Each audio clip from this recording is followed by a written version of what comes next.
ഇനി നിങ്ങളുടെ പഴയ ഫോട്ടോകളും ഈ കാണുന്ന രീതിയിൽ ആനിമേറ്റ് ചെയ്യാം. അതും അതെങ്ങനെയാണെന്ന് നോക്കുന്നതിന് മുന്നേ രംഗത്തെ ലേറ്റസ്റ്റ് അപ്ഡേറ്റ്സിനായി ഈ പേജ് ഇപ്പൊ തന്നെ ഒന്ന് ഫോളോ അടിച്ചു വെച്ചേക്കും. ഈ അടുത്ത് റിലീസായ ലൂമ ലാബ്സിന്റെ ഡ്രീം മെഷീൻ എന്ന മോഡലാണ് ഇങ്ങനെയൊരു സാധ്യത നമുക്ക് മുന്നേ തുറന്നു തന്നിട്ടുണ്ട്. സോറയോട് കോമ്പീറ്റ് ചെയ്യാൻ പറ്റുന്ന തരത്തിൽ വളരെ റിയലിസ്റ്റിക് ആയിട്ടുള്ള വീഡിയോകൾ ഈ ടൂൾ വെച്ച് നമുക്ക് ക്രിയേറ്റ് ചെയ്യാൻ പറ്റും. ഇതിനായി നിങ്ങൾ ചെയ്യേണ്ടത് lumalabs.ai എന്ന ഈ വെബ്സൈറ്റ് സന്ദർശിച്ച് ഗൂഗിൾ വഴി ഒരു അക്കൗണ്ട് ഫസ്റ്റ് ക്രിയേറ്റ് ചെയ്യുക. എന്നിട്ട് ഈ കാണുന്ന സ്ഥലത്ത് നിങ്ങൾക്ക് ആവശ്യമായിട്ടുള്ള ഫോട്ടോ അപ്ലോഡ് ചെയ്തിട്ട് നമുക്ക് എന്താണോ ചെയ്യേണ്ടത് ആ ഒരു പ്രോംപ്റ്റ് നമ്മളിവിടെ മെൻഷൻ ചെയ്യുക. എന്നിട്ട് നമ്മൾ ഈ ജനറേറ്റ് എന്നുള്ള ബട്ടൺ ക്ലിക്ക് ചെയ്ത് കഴിഞ്ഞാൽ കുറച്ച് സമയത്തിന് ശേഷം നമുക്ക് ഇതുപോലെ ഒരു വീഡിയോ ജനറേറ്റ് ചെയ്യാൻ പറ്റും.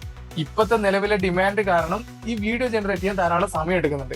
ഇനി നിങ്ങൾക്ക് ഫോട്ടോ വേണ്ട, ജസ്റ്റ് വീഡിയോ മാത്രമാണോ ക്രിയേറ്റ് ചെയ്യണമെങ്കിൽ ഈ കാണുന്ന സ്ഥലത്ത് നിങ്ങൾ സിമ്പിൾ ആയിട്ട് പ്രോംപ്റ്റ് ടൈപ്പ് ചെയ്ത് അതിനനുസരിച്ചുള്ള വീഡിയോസും ജനറേറ്റ് ചെയ്യാം. ജനറേറ്റ് ചെയ്ത വീഡിയോ ഡൗൺലോഡ് ചെയ്യാനും അല്ല ഇനി ഒരു 5 സെക്കൻഡ് കൂടെ എക്സ്റ്റെൻഡ് ചെയ്യാനും ഒക്കെയുള്ള ഓപ്ഷൻസ് ഈ പ്ലാറ്റ്ഫോം നമുക്ക് തരുന്നുണ്ട്. പക്ഷെ ചില സമയത്ത് ഇതുപോലത്തെ മണ്ടത്തരങ്ങളും പറ്റും. Current luma labs per month 25 ക്രെഡിറ്റ്സോളം നമുക്ക് തരുന്നുണ്ട്. അതായത് 25 വീഡിയോസ് വരെ നമുക്ക് ഒരു മാസത്തിൽ ജനറേറ്റ് ചെയ്യാൻ പറ്റും.